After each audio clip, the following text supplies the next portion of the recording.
Cameron-Cole, and I serve as the executive director and founder of the Brotherhood of Excellence Academy.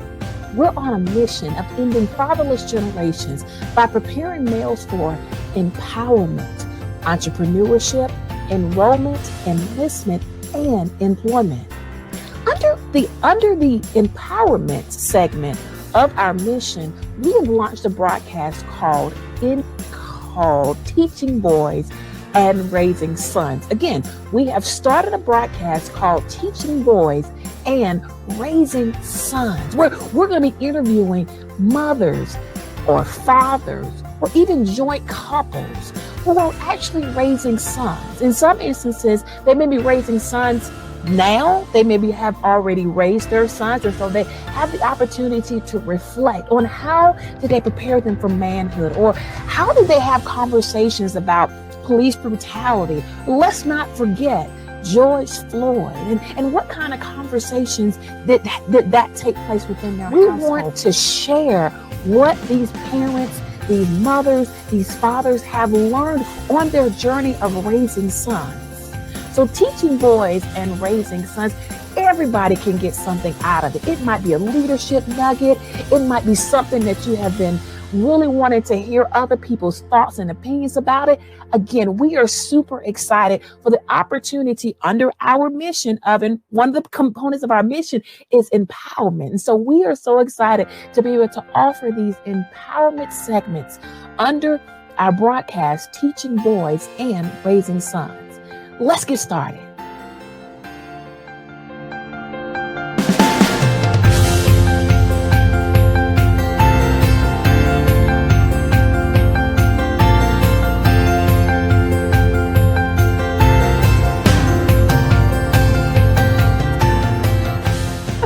Kind of switch some gears and really look at sons and society. So, what are some of the barriers do you believe African American boys face in society? How long do we have? No. So, I think, systemic racism is the first thing that comes to my mind. And when it comes to racism, I am very cognizant that my sons are in a very challenging place and space. If we think statistically, what do they say? 1 out of 3, African American men are at one point incarcerated. So if I thought statistically, then that would mean 1 out of my 3 sons would potentially be incarcerated. And I can't even digest that I just can't. I can't digest that. And I won't. I won't. So, I think the challenges they face are just so embedded in our society, and the places that we've experienced them the most so far in their young lives have been school. So, recognizing that teachers, as well-intentioned as they may or may not be, come into their teaching circumstances in their classrooms with bias, with systemic racism at play. We've had to navigate and advocate for our sons in ways that I did not think that we would need to. Especially in school settings. So, I feel like the challenges are extreme in a number of circumstances in terms of how they're perceived, what resources are provided to them, what areas they are able to access in comparison to their white counterparts, and how that all plays into their development as people and individuals, and how that plays into what they think about the trajectory of their lives and how they're perceived. My oldest son just went to the mall this past weekend. His birthday was last week. And so he went to the mall with, 2 of his friends, and he was being followed by security in the mall. No particular reason. And in the midst of his visit, he called us and said, okay, this security guard is like following us. And, I'm not sure why he's following us. We didn't even go into any stores. We're not doing anything. We're just walking around. And so having to be able to navigate those kind of experiences is ridiculous to me. It hurts as a parent that, we have to help them understand that the world does not see them the way we see them. And that hurts. It really, really, really, really hurts because, when you raise a child and you put your everything into them and you want them to be the best version of themselves, but they have these external forces telling them that they're not and they can't and they won't in very, very subtle ways. Um, it takes all the more effort as a parent to pour in that positivity to them. And then when they have those experiences, being able to sit down and have conversations with them to continue to pour into them more so that they don't walk around as feeling less than. And so that they don't take on some of what that racist biased opinion is of them that they may encounter with others. And it's just so hard. It is the most difficult part for me, of raising sons, is just being able to relate to their experience because I would imagine that if it was a group of young ladies walking through the mall, brown young ladies, they probably wouldn't be bothered. It wouldn't be a thing, right? But we have three darker skinned brown boys. I think that does make a difference too. And I don't want to offend anyone in my opinion and my perception, but my oldest son is a darker brown boy. Mhm. And I've even seen the difference in how he's perceived in relation to my younger children who are a little lighter in their complexion.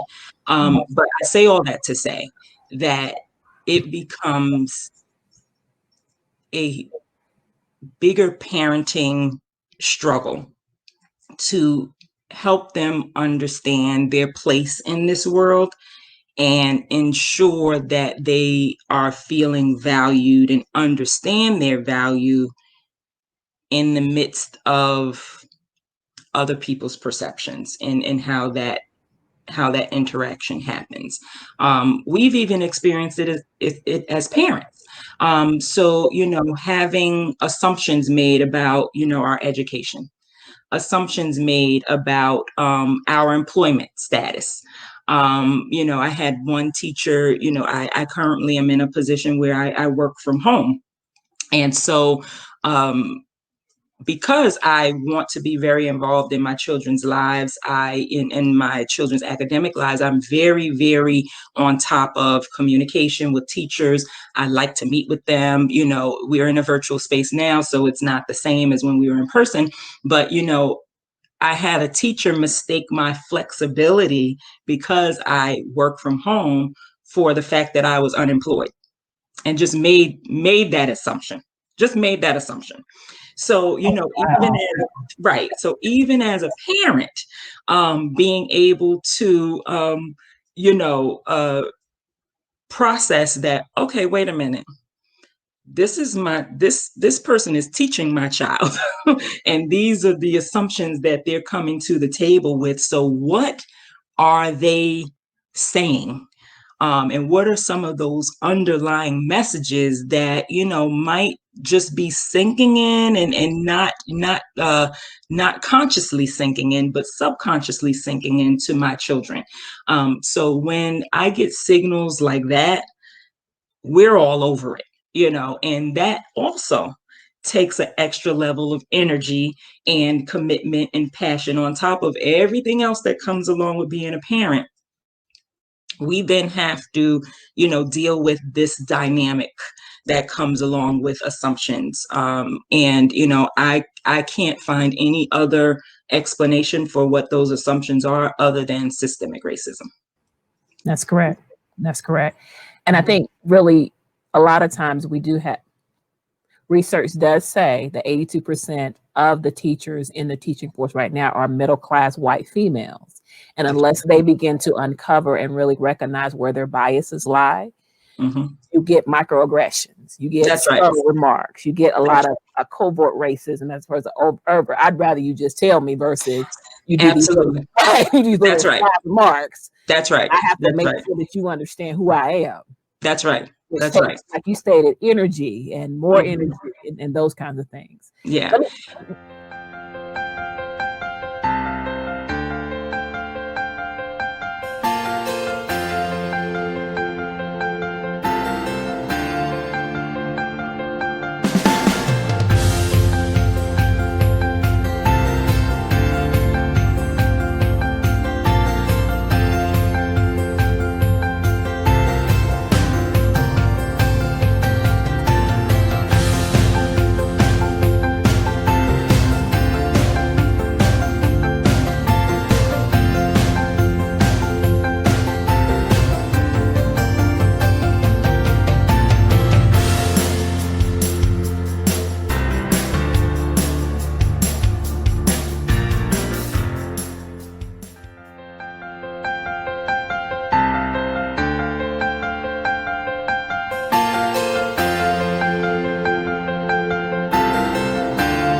Thank you so much for watching. My name is Shamika Smith. I again serve as the Executive Director and founder of the Brotherhood of Excellence Academy. And again, thank you so much for taking this time to hear a tidbit, a word of wisdom, a leadership nugget from our broadcast, Teaching Boys and Raising Sons. If you want to know more about our organization, please take the opportunity to visit our website at www.brotherhoodofexcellenceacademy.org. Again, that's www.brotherhoodofexcellenceacademy.org. And also, if you're looking to donate to a 501c3 organization, please consider the Brotherhood of Excellence Academy. We are truly on a mission of ending fatherless generations by preparing males for empowerment, enrollment, entrepreneurship, enlistment, and employment. Join us on this journey. Thank you again so much for watching our broadcast. We'll see you next time.